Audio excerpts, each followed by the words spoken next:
The awakening Storm Commander Elena Vasquez stood at the observation deck of Kepler Station, watching the endless dance of stars beyond the reinforced viewport. The coffee in her hands had grown cold hours ago, but she barely noticed. At 43, Elena had seen enough wars to know when trouble was brewing in the cosmos. The silence felt different today, heavier somehow, like the calm before a hurricane that could swallow worlds. Kepler Station wasn't much to look at compared to the grand orbital cities orbiting Earth or Mars. Built from repurposed mining equipment and civilian transports, it served as humanity's farthest outpost in the Andromeda Reach, home to barely 3,000 souls, mostly researchers, miners, and their families. Elena had been assigned here after the Titan Wars, a quiet posting for a decorated veteran who'd seen too much combat. She thought she'd left the fighting behind. The comm system crackled to life, breaking her thoughts. "Commander, you need to see this," came the urgent voice of Dr. Marcus Chen from the sensor array. Marcus was their chief xenobiologist, a brilliant man who'd spent his career studying alien life forms. He never sounded rattled, which made his current tone all the more concerning. Elena set down her cold coffee and made her way through the station's narrow corridors. Kepler Station felt more like a small city than a military installation, with families going about their daily routines, children playing in the common areas, and the constant hum of mining operations in the background. These people trusted her to keep them safe. She wouldn't let them down. The sensor room buzzed with activity when Elena arrived. Dr. Chen stood before a massive holographic display showing the surrounding star system. Lieutenant Jake Morrison, their weapons specialist, was hunched over a console, his young face pale with concentration. Both men looked up as Elena entered. "Commander, we've got contacts," Jake said, his voice tight. "Lots of them. They just dropped out of hyperspace at the edge of the system." Elena studied the display. Dozens of red dots appeared along the system's outer rim, arranged in perfect military formation. The ships were massive, each one dwarfing even Earth's largest dreadnoughts. She'd never seen designs like these before, sleek and predatory, like metal sharks swimming through the void. "Any response to our hailing frequencies?" Elena asked. Dr. Chen shook his head. "Nothing on standard channels. But Arya's been analyzing their transmission patterns." He gestured to the station's AI interface, a blue hologram of a woman that served as their advanced reconnaissance system. Arya materialized fully, her expression unusually serious for an artificial intelligence. "Commander, I've intercepted several data bursts between the unknown vessels. While I cannot fully translate their language, I've identified recurring patterns that suggest military coordination. Based on their formation and approach vectors, I calculate a 97.3% probability that this is a hostile fleet." Elena felt her stomach tighten. "How hostile are we talking?" "Their energy signatures indicate weapon systems far beyond anything in our current database," Arya continued. "Each vessel appears capable of obliterating a space station with a single focused assault." Lieutenant Morrison looked up from his console. "Commander, I'm reading 37 capital ships, each roughly the size of a small moon. Whatever they are, they're not here for a friendly chat." Elena was about to respond when every screen in the room flashed with an incoming transmission. The image that appeared made everyone step back instinctively. The alien that filled the display was tall and impossibly thin, with forearms and skin that seemed to shift between silver and black. Its eyes were like burning coals, and when it spoke, its voice was like grinding metal. "Primitive species of the third planet system, I am Admiral Krixvar of the Zephyrian Empire. Your system has been marked for integration into our domain. You have 72 of your planetary rotations to evacuate all settlements and withdraw to your origin world. Any resistance will result in complete annihilation." Elena stepped forward, her jaw set with determination. "This is Commander Elena Vasquez of Kepler Station. This system is under human protection. State your intentions and prepare to negotiate." The alien admiral tilted its head, and Elena could swear she saw amusement in those burning eyes. "Negotiate? You are carbon-based vermin inhabiting a few metal structures around a mediocre star. The Zephyrian Empire has conquered 47 galaxies. Your entire species registers as nothing more than an annoyance to be swept aside. Then you clearly don't know much about humans, Elena replied, her voice steady, despite the fear gnawing at her chest. Admiral Krixvar made a sound that might have been laughter. Humans. Yes, we have studied your kind. Short-lived, emotional, technologically inferior. You wage wars among yourselves over resources and ideologies. Your ships are crude, your weapons primitive. You are nothing. Elena felt anger rising in her chest, but she kept her voice level. We're nothing? Then why bring 37 ships to deal with one small station? The alien's expression darkened. Because the Zephyrian Empire believes in efficiency. We eliminate potential problems before they can grow. You have 72 hours. Use them wisely. The transmission cut off, leaving the room in heavy silence.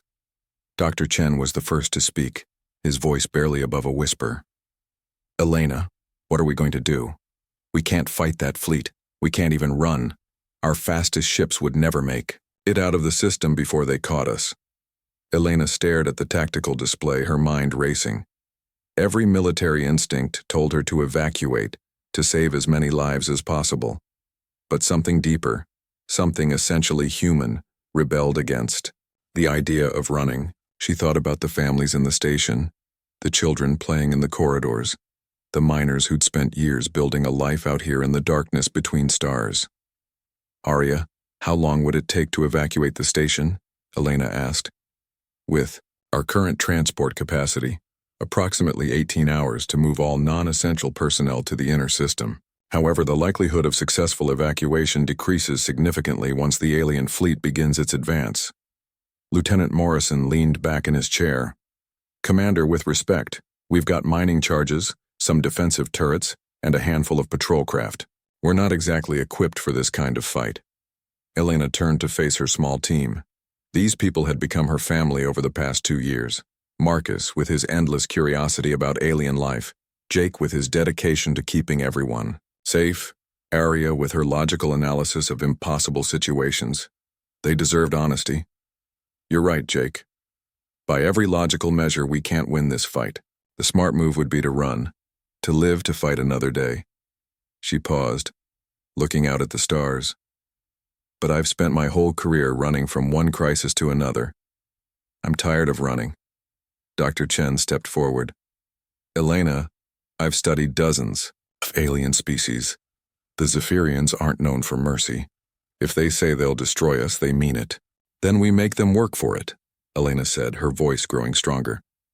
Arya, I need you to send a message to Earth Command. Tell them what we're facing here.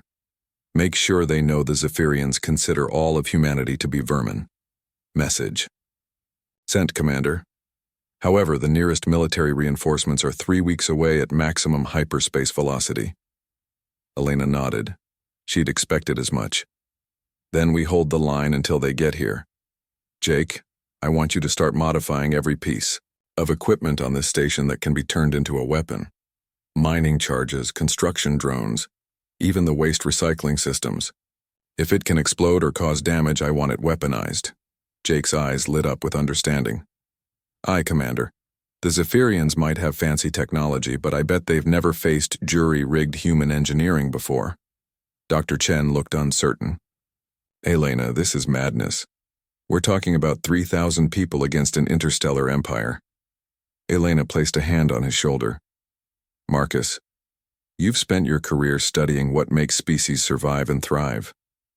What's the one thing that separates humanity from every other species you've encountered? Marcus thought for a moment, then his expression changed. We don't know when to quit. Exactly. The Zephyrians have conquered 47 galaxies because they've never met a species stupid enough to fight impossible odds, just because it's the right thing to do. Elena turned back to the tactical display. They think they know humans because they've read our history, seen our wars, analyzed our technology. But they've never faced humans with nothing left to lose. Arya's hologram flickered slightly. Commander, I should point out that the statistical probability of success remains less than 1%. Elena smiled grimly. Arya, in all your calculations about human behavior, Have you ever factored in our tendency to do the impossible when someone tells us we can't? The AI paused, processing. That variable does not compute within standard probability matrices. Then, maybe it's time to write some new matrices, Elena said. Jake, how long do you need to turn this station into a fortress? Give me 60 hours and I'll make this place a nightmare for anyone trying to take it. Elena looked around the room at her small team. Then that's what we do. We hold here, we fight with everything we have, and we show the galaxy what happens when you underestimate humanity. As alarms began sounding throughout the station and crews rushed to their emergency stations, Elena felt something she hadn't experienced since the Titan Wars. Not fear, not resignation, but the fierce joy of a cornered predator preparing to show its teeth. The Zephyrians thought they were hunting vermin. They were about to discover they'd cornered a dragon. Thunder and lightning. The next 60 hours transformed Kepler Station from a peaceful research outpost into something the galaxy had never seen before. Elena watched from the command center as her people worked with the focused intensity that only humans could achieve when their backs were against the wall. Every corridor buzzed with activity as civilians and crew members alike threw themselves into the desperate preparations. Jake Morrison had outdone himself. The young weapons specialist had turned the station's mining equipment into an arsenal that would have impressed Earth's finest military engineers. Asteroid drilling charges became proximity mines. Construction drones were fitted with explosive payloads and programmed for kamikaze runs. Even the station's waste recycling system had been converted into a method for launching debris at high velocity. Dr. Chen had contributed in his own way, analyzing the intercepted Zephyrian communications to identify potential weaknesses in their technology. His xenobiology expertise proved invaluable in understanding how the aliens might think and react in combat situations. Commander, Arya announced, her holographic form appearing beside Elena's command chair. Long-range sensors indicate the Zephyrian fleet is beginning to advance. Estimated time to weapons range, 4 hours, 37 minutes. Elena nodded, her stomach tight with anticipation. Around the command center, her skeleton crew worked at their stations with grim determination. Most of the families had been evacuated to the inner system, but nearly 1,000 volunteers had stayed behind to help defend the station. They weren't soldiers, but they were human, and that counted for something. Status report, Elena called out. Lieutenant Morrison looked up from his tactical console. All makeshift weapons systems are online. We've got mining charges positioned throughout the outer hull, construction drones loaded with explosives, and enough jury-rigged firepower to make them think twice about coming in close, Dr. Chen added from his position. I've identified what I believe to be their command frequencies. If we can cause enough electromagnetic interference, we might be able to disrupt their coordination. Elena stood and walked to the main view screen, where the approaching Zephyrian fleet appeared as a constellation of deadly stars. Each ship was a masterpiece of alien engineering, sleek and powerful beyond anything humanity had ever built. By every rational measure, this fight was already over. But Elena had learned something during the Titan Wars that no alien species seemed to understand about humans. They didn't fight because they could win. They fought because it was who they were. Open a channel to the entire station, Elena commanded. Arya nodded. Channel open, Commander. Elena took a deep breath. This is Commander Vasquez speaking to everyone still aboard Kepler Station. In approximately 4 hours, we're going to face an enemy that considers us nothing more than vermin to be exterminated. They've conquered 47 galaxies, destroyed countless civilizations, and they expect us to run or die quietly like all the others. She paused, looking around at the faces of her crew. They don't understand what they're dealing with. They see our simple technology, our emotional nature, our stubborn refusal to accept defeat, and they think these are weaknesses. They're wrong. Elena's voice grew stronger. Every human in this station carries something the Zephyrians have never encountered in 47 galaxies of conquest. We carry the genes of people who crossed oceans in wooden boats, who walked on the moon when they barely understood how to fly, who built cities in the desert and farms in the Arctic. We are the children of people who looked at impossible odds and said, "Watch me." She could see heads lifting around the station, shoulders straightening. Today we're going to show the galaxy why you never, ever underestimate humanity.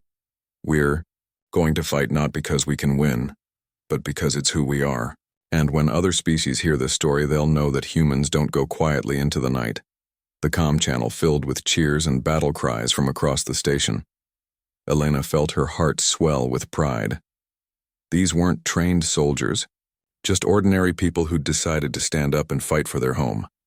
Aria, patch me through to the Zephyrian fleet. The main screen flickered, and Admiral Krixvar's alien features appeared. The creature looked amused, its burning eyes scanning the station's crude modifications. Primitive humans, I see you have chosen death over wisdom. Your pathetic attempts at fortification are noted and dismissed. Surrender now, and your deaths will be swift. Elena stepped forward, her jaw set with determination. Admiral, you made one crucial mistake in your assessment of humanity. The alien tilted its head. And what mistake is that, vermin? Elena smiled coldly. You assumed we were afraid of dying. She cut the transmission before the Admiral could respond. The battle began exactly 4 hours and 37 minutes later, just as Aria had predicted. The Zephyrian fleet approached in perfect formation, their weapons charging with energy that made the stars seem dim. Elena watched from the command center as death approached in the form of 37 alien warships. They're in range, Lieutenant Morrison reported. Energy signatures are off the charts. Commander, they could vaporize us with a single coordinated volley. Elena gripped her command chair. Then we don't give them the chance for coordination. Aria, execute the chaos protocol. What happened next had never been tried in the history of space warfare. Elena had realized that the Zephyrians' greatest strength was their perfect order, their flawless coordination, their predictable battle tactics honed through 47 galaxies of conquest. So she decided to give them something they'd never faced before: complete, unpredictable chaos. The station began venting atmosphere in seemingly random patterns, creating a cloud of debris and interference. Mining charges detonated throughout the surrounding space, not to damage the enemy ships, but to create a maze of obstacles and electromagnetic interference. Construction drones launched in every direction, some carrying explosives, others broadcasting false signals, all of them programmed to move in patterns that no sane military strategist would ever consider. The Zephyrian fleet, accustomed to fighting organized enemies with predictable tactics, found themselves in a nightmare of random threats and chaotic interference. Their battle computers, designed to calculate optimal firing solutions against orderly formations, struggled to process the madness surrounding Kepler Station. Direct hit on their lead cruiser, Morrison shouted as one of their jury-rigged mining charges found its mark. Their shields are down by 30%. Elena watched as the Zephyrian formation began to break apart, individual ships maneuvering wildly to avoid the seemingly random threats surrounding them. It was working. For the first time in their conquest of 47 galaxies, the mighty Zephyrian Empire was confused, but the reprieve was temporary. Admiral Krixvar's voice cut through the chaos on an emergency frequency. Enough of these games. All ships, maximum firepower. Obliterate that station and everything around it. The sky lit up with alien weapon fire, energy beams that could crack. Planets struck Kepler Station's hastily reinforced hull. Explosions rocked the station as sections were torn away by the devastating assault. Elena felt the deck shake beneath her feet as her home, her fortress, began to die around her. Hull breach on decks 7 through 12, Morrison reported, his voice strained. We've lost main power to the outer sections. Elena gritted her teeth. They'd bloodied the alien's nose, but now came the real test. Could they make their last stand count? All remaining personnel to the core sections, Elena commanded. Seal the blast doors. Area, execute the final protocol. The AI's hologram flickered, her expression showing what could only be described as sadness. Commander, executing the final protocol will result in complete destruction of the station and all remaining personnel. Elena looked around at her crew, at the people who'd chosen to stay and fight beside her. She saw fear in their eyes, but also determination. They knew what was coming and they were ready. Execute the protocol area. Deep in the station's core, the mining reactor began an overload sequence that Elena had personally designed. Not a simple explosion, but a carefully orchestrated chain reaction that would turn the station's death into a weapon, unlike anything the galaxy had ever seen. As the Zephyrian fleet closed in for the killing blow, confident in their overwhelming victory, Elena smiled. They still didn't understand what they were dealing with. The explosion, when it came, was visible from 3 star systems away. Kepler Station didn't just die, it became a supernova of human defiance. The chain reaction Elena had designed turned the station's destruction into a focused energy pulse that caught the Zephyrian fleet at point-blank range. When the light faded, 17 Zephyrian warships were gone, reduced to scattered atoms. The remaining 20 ships were crippled, their perfect hulls cracked and bleeding atmosphere into space. Admiral Krixfar's flagship limped away from the expanding debris field, its crew struggling to understand what had just happened. In the final seconds before the station's destruction, Elena had transmitted one last message to the galaxy. Not a call for help or a plea for mercy, but a simple statement that would echo across the stars for generations to come. This is Commander Elena Vasquez of the Human Federation. To any species listening, know this: we are human. We do not yield. We do not surrender. And we do not go quietly into the night. If you come for us, you better bring everything you have, because we'll make you pay for every inch. The message reached Earth 3 weeks later, along with the full tactical data from the battle. The Zephyrian Empire, shaken by their first military defeat in millennia, began to reconsider their assessment of humanity. Other alien species, hearing the tale of Kepler Station, started to wonder if perhaps these primitive humans might be more dangerous than anyone had realized. Elena Vasquez and the defenders of Kepler Station were gone, but their sacrifice had accomplished something that would reshape the galaxy. They had shown that humanity would never accept defeat, never bow to impossible odds, and never stop fighting for what they believed in. The stars themselves seemed to whisper their names, and across the cosmos, other species began to understand. A simple truth: when humans say over our dead bodies, they mean it literally. And sometimes that's enough to change everything. In the depths of space, the wreckage of Kepler Station continued to drift among the stars, a monument to human courage and a warning to anyone who might underestimate the species that refused to know when they were beaten. The galaxy had learned a lesson it would never forget: never back a human into a corner unless you're prepared for the fight of your life. Because humans don't just go to war, they become war itself.